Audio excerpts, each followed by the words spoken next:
Aujourd'hui, quand on gère une agence de location de voitures au Maroc, on ne fait pas juste un métier. Non, on choisit un champ de bataille. Et sur ce champ de bataille, il y a deux camps. Deux camps qui s'affrontent avec des règles et, franchement, des destins complètement différents. Alors il va falloir choisir le vôtre. Et le constat, il est brutal. Regardez bien ça. D'un côté, on a 99,7% des agences, la quasi-totalité en fait, qui se battent jusqu'au 100 pour les miettes du marché local. Et de l'autre, il y a une toute petite élite, 0,3%, qui rafle tranquillement, presque sans effort, toute la clientèle internationale la plus rentable. L'écart, ce n'est pas juste un fossé, c'est un véritable abîme. Donc la question est toute simple. De quel côté du terrain est-ce que vous jouez? Vous êtes dans l'arène, là où ça saigne, le camp de la survie. Ou alors vous êtes dans le carré VIP, le salon privé de l'élite. Parce que vous allez voir, votre réponse, c'est vraiment le point de départ de tout. Allez, on va creuser un peu. Parce que derrière ces chiffres, ces pourcentages, il y a deux mondes, deux réalités du quotidien qui n'ont absolument rien à voir. On va regarder ensemble à quoi ressemble une journée type dans chacun de ces univers. D'un côté, on a la survie, le mode guerrier. C'est la guerre des prix tous les jours, sans fin. C'est les clients qui négocient pour le moindre dirham, c'est les voitures qui sont rincées, usées jusqu'à la corde, et puis cette angoisse permanente des impayés. Et de l'autre côté, la sérénité, carrément, des clients premium qui payent d'avance, qui roulent tranquillement sur l'autoroute et qui cochent toutes les cases d'assurance pour avoir l'esprit tranquille. C'est pas le même métier. D'ailleurs, il y a une phrase dans notre documentation qui résume ça à la perfection. Elle dit « Ce sont les années de sécheresse où l'on survit plus que l'on ne vit ». C'est exactement ça. Une lutte de tous les instants, où on passe son temps à éteindre des incendies plutôt qu'à construire son avenir. Mais alors, pourquoi est-ce que ça continue comme ça, hein? Pourquoi cette situation dure? Eh bien, la réponse est simple. Parce que quand on est seul, en tant qu'agence, on ne se bat tout simplement pas à armes égales. C'est un combat qui est perdu d'avance contre la machine, le système de réservation mondial. Regardez ce tableau, il résume parfaitement le gouffre entre les deux. Quand on est seul, pour les touristes étrangers, on est invisible, on est limité à sa propre flotte. La rentabilité est bouffée par cette guerre des prix et la trésorerie est toujours sur le fil du rasoir. Et à l'opposé, un membre du JI. Là, on parle de visibilité mondiale, d'une flotte qui devient quasi illimitée, de marges qui sont enfin protégées et d'une sécurité financière totale. Franchement, c'est le jour et la nuit. Bon, alors, comment on fait pour sortir de cet isolement? Pendant longtemps, on a pensé ou on nous a fait croire que la solution, c'était les syndicats, les fédérations. Mais soyons clairs, leur rôle, c'est quoi? C'est de vous aider à dépenser un peu moins. Négocier une petite remise par-ci, par-là. C'est sympa, mais ça ne fait pas rentrer un seul client. La vraie solution, la stratégie du GI, c'est tout l'inverse. Son seul but, son unique obsession, c'est de vous faire encaisser plus. C'est un changement complet de mentalité. Ok, mais concrètement, comment ça marche cette solution?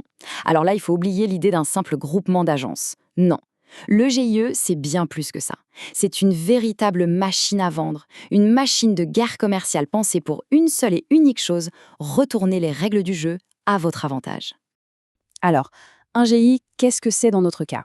C'est ce qu'on appelle un cluster digital. Pensez-y comme une structure super intelligente qui prend la faiblesse de chaque petite agence qui travaille dans son coin et qui transforme tout ça en une force de frappe nationale. Le secret, c'est simple, on met en commun toutes les flottes et on les branche sur une technologie de pointe. Et là où c'est magique, c'est que pour l'agence, c'est d'une simplicité déconcertante. Bien sûr, en coulisses, la techno est complexe, mais pour le gérant, tout roule. Une API qui connecte votre flotte au monde entier. Un mapping spécial ACRIS qui fait que toutes les plateformes comprennent ce que vous proposez. Et hop, la réservation tombe toute seule dans votre planning. Zéro saisie à la main, zéro effort. Pour résumer, s'il y a une chose à retenir, c'est ça. Le GEI, c'est votre passeport. C'est le sésame qui vous ouvre les portes d'un marché qui, jusqu'à maintenant, était complètement fermé pour une agence indépendante. C'est tout simplement votre ticket d'entrée pour jouer dans la cour des grands. Bon, maintenant, parlons concret. Parlons des bénéfices pour un gérant. Comment est-ce que ça change la vie au quotidien? Comment on passe du stress permanent à un revenu stable, un revenu prévisible? Alors, le premier avantage, il est spectaculaire. Imaginez, du jour au lendemain, votre flotte, ce n'est plus vos 20 ou 30 voitures sur le parking. Non, vous avez accès à plus de 800 véhicules. 800! Et le plus fou, c'est que ça ne vous coûte pas un seul dirham d'investissement. C'est fini de dire non à un client. Maintenant, vous puisez dans le parc du réseau et vous touchez une commission. Ensuite, les bénéfices financiers. Ils sont immédiats. D'abord, les paiements sont garantis et souvent payés d'avance par carte de crédit internationale. Ça, pour la trésorerie, ça change tout. Ensuite, vos marges. Elles explosent. Grâce à quoi? Aux ventes additionnelles que vous faites au comptoir. Et enfin, ce casse-tête, ce cauchemar logistique des allées simples, le one-way, eh bien, ça devient une option premium que vous facturez au prix fort. Ce visuel, il montre très bien où se fait le vrai argent. La location de base, disons que ça couvre les frais. Mais le bénéfice net, le vrai profit, il vient de tout le reste. Le rachat de franchise, le siège bébé, le GPS.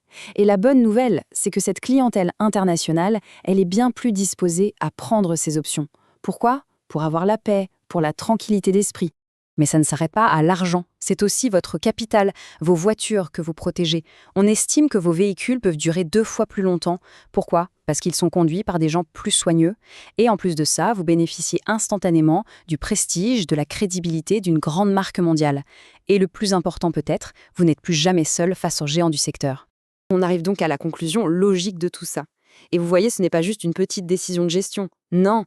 C'est un vrai choix stratégique, un choix fondamental.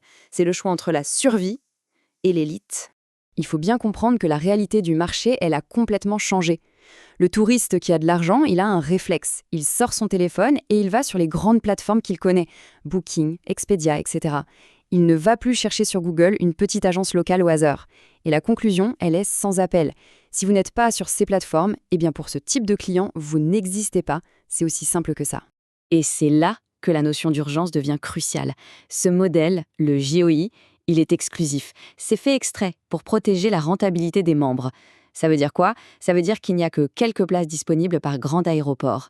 Chaque jour où vous hésitez, c'est un jour où votre concurrent, oui, votre concurrent direct, pourrait bien prendre la place qui aurait dû être la vôtre.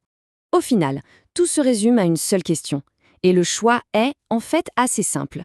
Est-ce qu'on continue à s'épuiser dans un combat perdu d'avance, à se battre pour des miettes avec les 99,7%, ou est-ce qu'on fait le grand saut, le saut stratégique, pour enfin rejoindre le club très fermé des 0,3%?